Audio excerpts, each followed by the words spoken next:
ಹೌದು, Darshan and team ಅನ್ನ ಈಗ ಮತ್ತೆ ಕೋರ್ಟ್ಗೆ ಹಾಜರುಪಡಿಸ್ತಾ ಇರುವಂತಹ ಪ್ರಕ್ರಿಯೆ ನಡೀತಾ ಇದೆ. ಮ್ಯಾಜಿಸ್ಟ್ರೇಟ್ ಕೋರ್ಟ್ಗೆ ದರ್ಶನ್ ಅಂಡ್ ಗ್ಯಾಂಗ್ ಅನ್ನ ಕರ್ಕೊಂಡು ಬರಲಾಗಿದೆ. ನೇರವಾಗಿ ಕೋರ್ಟ್ಗೆ ಕರ್ಕೊಂಡ್ ಬಂದಿದ್ದಾರೆ ಪೊಲೀಸರು ಅನ್ನುವಂಥದ್ದನ್ನ ಈಗ ತಾರೆ ನೀವು ಗಮನಿಸ್ತಾ ಇದ್ರಲ್ಲ. ಪೊಲೀಸ್ ಬಸ್ ನಲ್ಲಿ ದರ್ಶನ್ ಅಂಡ್ ಗ್ಯಾಂಗ್ ಅನ್ನ ಈಗ ಪೊಲೀಸರು ಕರ್ಕೊಂಡ್ ಬಂದಿದ್ದಾರೆ. ಇವ್ರನ್ನೆಲ್ಲ ಈಗ ಮತ್ತೆ ಕಸ್ಟಡಿಗೆ ಕೇಳುವಂತ ನಿಟ್ಟಿನಲ್ಲಿ ಪೊಲೀಸರು ವ್ಯವಸ್ಥೆ ಮಾಡ್ಕೊಂಡಿದ್ದಾರೆ ಅನ್ನುವಂಥದ್ದು ಗೊತ್ತಾಗ್ತಿದೆ. ಅಂದ್ರೆ ಇವ್ರು ಮಾಡಿರುವಂತದ್ದು ಕ್ರೌರ್ಯ ಒಂದೆರಡಲ್ಲ. ಆ ಡೀಟೇಲ್ಸ್ ಗಳನ್ನ ಕಲೆ ಹಾಕುವಂತ ನಿಟ್ಟಿನಲ್ಲಿ ಪೊಲೀಸರಿಗೆ ಸಹಜವಾಗಿ ಇನ್ನೂ ಕೂಡ ಸಮಯ ಬೇಕಾಗಿರ್ಬೋದು. ಹಾಗಾಗಿ ಎಲ್ರು ಅಂತಲ್ಲ, ಈಗ ಯಾರೋ ಕಾರ್ನಲ್ಲಿ ಕರ್ಕೊಂಬಂದ್ರು, ಇನ್ನೊಬ್ರು ದರ್ಶನ್ ಜೊತೆ ಫೋಟೋ ತೆಗೆಸ್ಕೊಳಕಂತ ಕರ್ಕೊಂಬಂದ, ಸೊ ಅಂತವ್ರನ್ನೆಲ್ಲರೂ ಮತ್ತೆ ಪೊಲೀಸ್ ಕಸ್ಟಡಿಯಲ್ಲಿ ಮುಂದುವರಿಸಬೇಕಂತದ್ದು ಅನಿವಾರ್ಯತೆ ಬಹುಶಃ ಇಲ್ಲ ಅಂತ ಕಾಣಿಸುತ್ತೆ. ಆದ್ರೆ ದರ್ಶನ್ ಅಂಡ್ ಕೆಲವೊಂದು ಮಂದಿಯನ್ನ ಮತ್ತಷ್ಟು ಹೆಚ್ಚಿನ ವಿಚಾರಣೆಗೋಸ್ಕರ ಪೊಲೀಸ್ ಕಸ್ಟಡಿಗೆ ಕೇಳಬೇಕಾದಂಥದ್ದು ಅನಿವಾರ್ಯತೆ ಇದೆ ಅನ್ನುವಂಥದ್ದನ್ನು ನಾವು ಗಮನಿಸ್ತಾ ಇದ್ವಿ. ಅದರಂತೆ ಪೊಲೀಸ್ ಕಸ್ಟಡಿಗೆ ಕೇಳ್ತಾರೆ ಅನ್ನುವಂಥದ್ದು ಗೊತ್ತಾಗ್ತಾ ಇದೆ. ಕೆಲವರನ್ನ ಜುಡಿಷಿಯಲ್ ಕಸ್ಟಡಿ ಕಳಿಸಿದ್ರು ಕೂಡ ಆಶ್ಚರ್ಯ ಇಲ್ಲ. ಇಲ್ಲಿ SPP ಪರವಾಗಿ, ಅಂದ್ರೆ ಈಗ ಈ ಪೊಲೀಸರ ಪರವಾಗಿ ವಿಶೇಷ ಅಭಿಯೋಜಕರನ್ನೇನೋ ನೇಮಿಸಲಾಗಿದೆ. SPP ಅವ್ರ ವಾದ ಏನಿರುತ್ತೆ, ಯಾವ ಕಾರಣಕ್ಕಾಗಿ ಪೊಲೀಸ್ ಕಸ್ಟಡಿ ಅವಧಿಯನ್ನ ಮುಂದುವರಿಸಬೇಕು, ನೋಡಿ ಇಲ್ಲಿ ದರ್ಶನ್ ಇಳಿತಾ ಇರುವಂಥದ್ದನ್ನ ನೋಡ್ಬೋದು. ಅವರ ಮುಂದೆನೆ ಪವಿತ್ರ ಗೌಡ ಅವರು ಇಳಿದಂಥದ್ದನ್ನು ಕೂಡ ನೋಡ್ಬೋದಾಗಿದೆ. ದರ್ಶನ್ ಅವ್ರು ಇಳಿತಾ ಇದ್ದ ಹಾಗೆ ಅವರ ಹೆಗಲ ಮೇಲೆ ಕೈ ಹಾಕಿ ಪೊಲೀಸರು ಅವರನ್ನ ಕರ್ಕೊಂಡು ಹೋದ್ರು.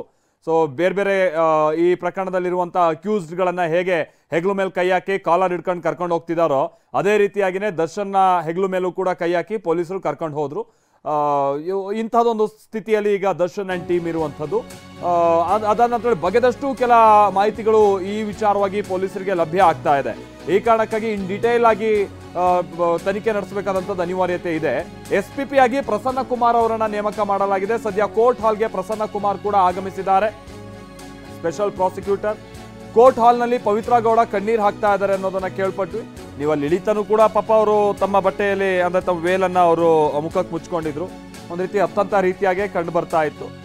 ಗೊತ್ತಿಲ್ಲ, ಈ ತರ ಕೋರ್ಟಿಗೆ ಕರ್ಕೊಬರೋದು, ಬಹಳ ಜನ ಬಂದು ಸೇರೋದು, ಇಡೀ ಕೋರ್ಟ್ ಹಾಲ್ನಲ್ಲಿರುವಂತ ಮಂದಿ ವಕೀಲರು ಎಲ್ಲ ಅವರನ್ನೇ ನೋಡೋದು, ಸೊ ಈ ಥರದೆಲ್ಲ ಆದಾಗ ಒಂದು ಸಹಜವಾಗಿ ಒಂದು ರೀತಿ ಪ್ಯಾನಿಕ್ ಆದಂಥ ರೀತಿಯಾಗಿ ಅವ್ರು ಆಗ್ಬೋದು ಅಂತ ಕಾಣಿಸುತ್ತೆ. ಬಟ್ ಮೊನ್ನೆ ಎಲ್ಲ ಬಹಳ ಧೈರ್ಯದಿಂದ ಇರುವಂಥ ರೀತಿಯಾಗಿ ಕಂಡು ಬರ್ತಾ ಇತ್ತು. ಆಗಾಗ ಮಹಜರಿಗೆ ಹೋದಂಥ ಸಂದರ್ಭದಲ್ಲೆಲ್ಲ ಸ್ವಲ್ಪ ಕಣ್ಣೀರು ಹಾಕೋದು, ಈ ಥರದ್ದೆಲ್ಲ ನೋಡ್ತಾ ಇದ್ವಿ.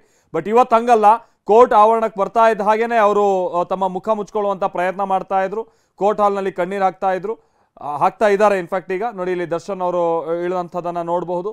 ಈ ಕಡೆ ಮೊದಲಿಗೆ ಪವಿತ್ರ ಗೌಡ ಅವರು ಇಳಿದಂಥದ್ದನ್ನ ನೋಡ್ಬೋದು. ಎಲ್ಲರೂ ಒಂದೇ ಬಸ್ನಲ್ಲಿ ಹಾಕೊಂಡು ಬಂದಿದ್ದಾರೆ ಅನ್ನುವಂಥದ್ದು ಗೊತ್ತಾಗ್ತಾ ಇದೆ. ಹತ್ತತ್ರ 13 ಮಂದಿ ಆರೋಪಿಗಳನ್ನು ಕೂಡ ಒಂದೇ ಬಸ್ನಲ್ಲಿ ಕರ್ಕೊಂಡ್ ಬಂದಿದ್ದಾರೆ ಅನ್ನುವಂಥದ್ದು ಗೊತ್ತಾಗ್ತಾ ಇದೆ. ನೋಡಿ, ಇಲ್ಲಿ ಪವಿತ್ರ ಗೌಡ ಅವರು ಹೋಗ್ತಾ ಇರುವಂಥ ಸಂದರ್ಭದಲ್ಲಿ ವೇಲ್ ಮುಚ್ಕೊಳ್ತಾ ಅವ್ರು ಹೋಗ್ತಾ ಇರುವಂಥದ್ದನ್ನ ನೋಡ್ಬೋದು. ದರ್ಶನ್ ಇಲ್ಲಿ ಬರ್ತಾ ಇರುವಂಥ ಸಂದರ್ಭದಲ್ಲೂ ಕೂಡ ಹಾಗೆ ನಾವು ಕೇಳ್ಪಡ್ತಾ ಇದ್ವಿ. ಮೊದಲ 2 ದಿನದಲ್ಲಿದ್ದಂಥ ಗತ್ತು ಗೈರತ್ತು ಈಗ ದರ್ಶನ್ ಅವರಲ್ಲಿ ಕಂಡು ಬರ್ತಾ ಇಲ್ಲ ಅಂತ ಹೇಳ್ಕೊಂಡ್ಬಿಟ್ಟು. ಯಾಕಂತಾರೆ ಮೊನ್ನೆ ಮಹಜರಿಗೆ ಕರ್ಕೊಂಡು ಹೋದಂಥ ನಂತರದಲ್ಲಂತೂ ಸ್ವಲ್ಪ ಕುಗ್ಗಿದಂಥ ರೀತಿಯಾಗಿ ಅವ್ರು ಕಂಡು ಬರ್ತಾ ಇದ್ದಾರೆ ಅನ್ನೋಂಥನ್ನೆಲ್ಲ ನಾವು ಕೇಳ್ಪಡ್ತಾ ಇದ್ವಿ. ಆಮೇಲೆ ಇವತ್ತು ಕರ್ಕೊಂಬರುವಂಥ ಸಂದರ್ಭದಲ್ಲಿ ಏನಾದ್ರು ಜೀಪಲ್ಲಿ ಕರ್ಕೊಂಬರೋದು ಮತ್ತೊಂದೇನೂ ಅಲ್ಲ, ಸಾಮಾನ್ಯ ಆರೋಪಿಗಳನ್ನ ಯಾವ ರೀತಿಯಾಗಿ ಟ್ರೀಟ್ ಮಾಡ್ತಾರೋ ಅದೇ ರೀತಿಯಾಗಿ. ನೋಡಿ, ಇಲ್ಲಿ ದರ್ಶನ್ ಅವರನ್ನ ಕರ್ಕೊಂಬರುವಂಥ ಸಂದರ್ಭದಲ್ಲೂ ಕೂಡ ಸಾಮಾನ್ಯ ಆರೋಪಿಯನ್ನು ಹೇಗೆ ಕರ್ಕೊಂಬರ್ತಾರೆ ನೋಡಿ, ಕೈ ಹಿಡಿದು ಅವ್ರನ್ನ ಕರ್ಕೊಂಬರ್ತಾ ಇದ್ರು. ಬಟ್ ದರ್ಶನ್ ಅವರು ಆ ಸಂದರ್ಭದಲ್ಲಿ ನಾನು ಬರ್ತೀನಿ ಅನ್ನುವಂಥದ್ದು ಏನೋ ಸೂಚನೆ ಕೊಟ್ಟರು ಅಂತ ಕಾಣಿಸುತ್ತೆ. ಕೈ ಬಿಟ್ಟರು ಆ ಸಂದರ್ಭದಲ್ಲಿ ಪೊಲೀಸರು. ಆಮೇಲೆ ಕೈದವ್ರು ಸ್ವಲ್ಪ ಸಮಸ್ಯೆ ಇದೆ ಹಿಂದೆಯಿಂದನೂ ಕೂಡ. ತಮ್ಮ ಎಡಗೈಗೆ ಸಮಸ್ಯೆ, ಅವರು ಈ ಶೇಕ್ ಹ್ಯಾಂಡ್ ಮಾಡುವಂಥ ಸಂದರ್ಭದಲ್ಲೂ ಕೂಡ ಭಾಳ ಸಮಸ್ಯೆ ಮಾಡ್ತಾರೆ. ಅವ್ರಿಗೆ ಕೈದೆಲ್ಲ ಸ್ವಲ್ಪ ಸಮಸ್ಯೆ ಇದೆ. ಆ ಕಾರಣಕ್ಕಾಗೇನೋ ರಿಕ್ವೆಸ್ಟ್ ಮಾಡ್ಕೊಂಡ್ರು. ನೋಡಿ, ಇಲ್ಲಿ ಕೈಯನ್ನು ಹಿಡಿದು ಎಳ್ಕೊಂಬರಕ್ಕೆ ಮಾಡಿದ್ರೆ ನಾನು ಬರ್ತೀನಿ, ನೀವು ಹೋಗಿ ಅನ್ನುವಂಥ ರೀತಿಯಾಗಿ ದರ್ಶನ್ ಅವರಲ್ಲಿ ಸೂಚನೆ ಕೊಡ್ತಾರೆ.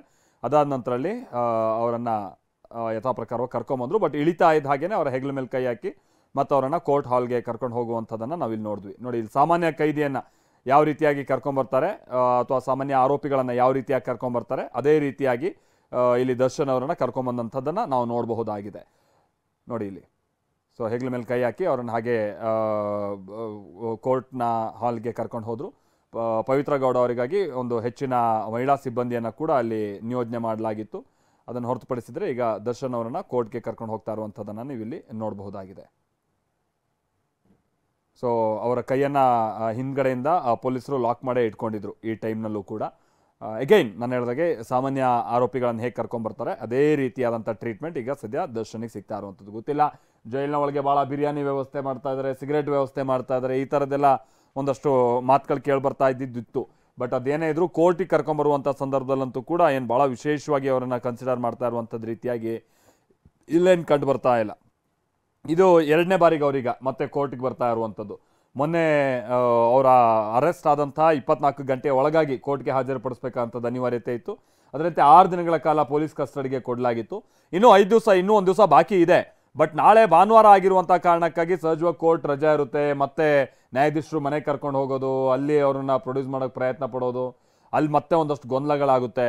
ಆಮೇಲೆ ನ್ಯಾಯಾಧೀಶರ ಸಮಯ ಕೂಡ ನಿಗದಿ ಆಗಬೇಕಾಗುತ್ತೆ. ಸೊ ಆ ಥರ ಗೊಂದಲ ಬೇಡ ಅಂತೇಳಿ ಒಂದಿನ ಇರುವಂಥ ಅಂದರೆ ಒಂದಿನ ಮುಂಚಿತವಾಗಿಯೇ ಅವ್ರನ್ನೀಗ ಕರ್ಕೊಂಬರುವಂಥ ಪ್ರಕ್ರಿಯೆಗಳು ನಡೀತಾ ಇದೆ. ನಾವಿಲ್ಲಿ ನೋಡ್ತಾ ಇದ್ದೀವಿ. ಇವತ್ತು ಕೂಡ ಪೊಲೀಸ್ ಕಸ್ಟಡಿಗೆ ಕೇಳ್ತಾರೆ ಅನ್ನುವಂಥದ್ದು ಗೊತ್ತಾಗ್ತಾ ಇದೆ. ಆಮೇಲೆ ಪೊಲೀಸರ ತನಿಖೆ ಇಲ್ಲಿ ಯಾವ ಮಟ್ಟಿಗೆ ಇವರು ಸೀರಿಯಸ್ ಆಗಿ ತೆಗೆದುಕೊಂಡು ತನಿಖೆಯನ್ನು ನಡೆಸ್ತಾ ಇದ್ದಾರೆ ಅಂತ ಅಂದರೆ, ದರ್ಶನ್ ಅವರಿಗೆ ಸಂಬಂಧಪಟ್ಟ ಹಾಗೆ ಅವ್ರು ತಪ್ಪು ಮಾಡಿದ್ದಾರೆ ಅನ್ನುವಂಥದ್ದು ಮೇಲ್ನೋಟಕ್ಕೆ ಪೊಲೀಸರಿಗೆ ಭಾಳ ಕ್ಲಿಯರ್ ಆಗಿ ಗೊತ್ತಾಗಿದೆ.